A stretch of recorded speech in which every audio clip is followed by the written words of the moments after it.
College ಶಿಕ್ಷಣ ಇಲಾಖೆ ಕರ್ನಾಟಕದ ಸರ್ಕಾರಿ ಪ್ರಥಮ ದರ್ಜೆ ಕಾಲೇಜುಗಳಲ್ಲಿರುವಂತಹ ಅತಿಥಿ ಉಪನ್ಯಾಸಕರ ಹುದ್ದೆಗೆ ಸಂಬಂಧಪಟ್ಟಂತೆ ಇನ್ನೊಂದು ಹೊಸ ಪ್ರಕಟಣೆಯನ್ನು ಹೊರಡಿಸಿದೆ. ಈ ಒಂದು ಪ್ರಕಟಣೆ ಯಾವ ಕಾರಣಕ್ಕಾಗಿ ಹೊರಡಿಸಿದ್ದಾರೆ ಅನ್ನೋದನ್ನು ಈ ಮೂಲಕ ತಿಳಿಸ್ಕೊಳ್ಳೋಣ. ಪ್ರಸ್ತುತ ಕೆಸೆಟ್ನ ತಾತ್ಕಾಲಿಕ ಫಲಿತಾಂಶ ಅನ್ನುವಂಥದ್ದು 15/11/2025 ಪ್ರಕಟಗೊಂಡಿದ್ದು, ಅತಿಥಿ ಉಪನ್ಯಾಸಕರ ಅರ್ಜಿಯ ತಿದ್ದುಪಡಿ ಅವಧಿಯನ್ನು ವಿಸ್ತರಿಸುವಂತೆ ಕೋರಿ ಮನವಿಗಳು ಸ್ವೀಕೃತವಾಗಿರುತ್ತವೆ. ಈ ಹಿನ್ನೆಲೆಯಲ್ಲಿ ದಿನಾಂಕ 18/11/2025 ಮತ್ತು 19/11/2025 ಅತಿಥಿ ಉಪನ್ಯಾಸಕರ ಆನ್ಲೈನ್ ಅರ್ಜಿಯ ತಿದ್ದುಪಡಿಗೆ ಅವಕಾಶ ನೀಡಲಾಗಿದೆ ಅಂತ ಹೇಳಿದರೆ, ಈಗಾಗಲೇ ಕೆಸೆಟ್ನ ಪ್ರೊವಿಷನಲ್ ರಿಸಲ್ಟ್ ಅನ್ನುವಂಥದ್ದು ಬಂದಿದೆ. ಸೊ ಯಾರೆಲ್ಲ ಪಾಸ್ ಆಗಲಿಕ್ಕಿದ್ದಾರೆ ಈ ಬಾರಿಯ ಕೆಸೆಟ್ಟಲ್ಲಿ ಅವರು ಮನವಿ ಮಾಡ್ಕೊಂಡಿದ್ದಾರೆ, ಅವರಿಗೂ ಕೂಡ ಅವಕಾಶ ಕೊಡಬೇಕು ಅಂತ ಹೇಳ್ಕೊಂಡು ಅದಕ್ಕೋಸ್ಕರ 18 ಮತ್ತು 19 ಎಡಿಟ್ ಆಪ್ಷನನ್ನು ಮತ್ತೆ ಓಪನ್ ಮಾಡ್ತೀವಿ, ಆ ಎಡಿಟ್ ಲಿಂಕನ್ನು ಮತ್ತೆ ಓಪನ್ ಮಾಡ್ತೀವಿ ಅಂತ ಹೇಳ್ಕೊಂಡು ಹೇಳಿದ್ದಾರೆ. ಆದರೆ ಒಂದಿಷ್ಟು ಗೊಂದಲಗಳು, ಒಂದಿಷ್ಟು ಕನ್ಫ್ಯೂಷನ್ಗಳಿದ್ದಾವೆ.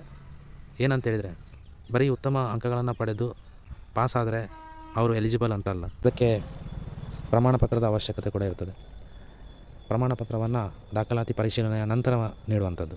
ವೆಬ್ಸೈಟಲ್ಲಿ ರಿಸಲ್ಟನ್ನು ಅನೌನ್ಸ್ ಮಾಡ್ಬೋದು, ಆದರೆ ಆ ರಿಸಲ್ಟ್ ಅನ್ನುವಂಥದ್ದು ಫೈನಲ್ ಆಗಿರಲ್ಲ.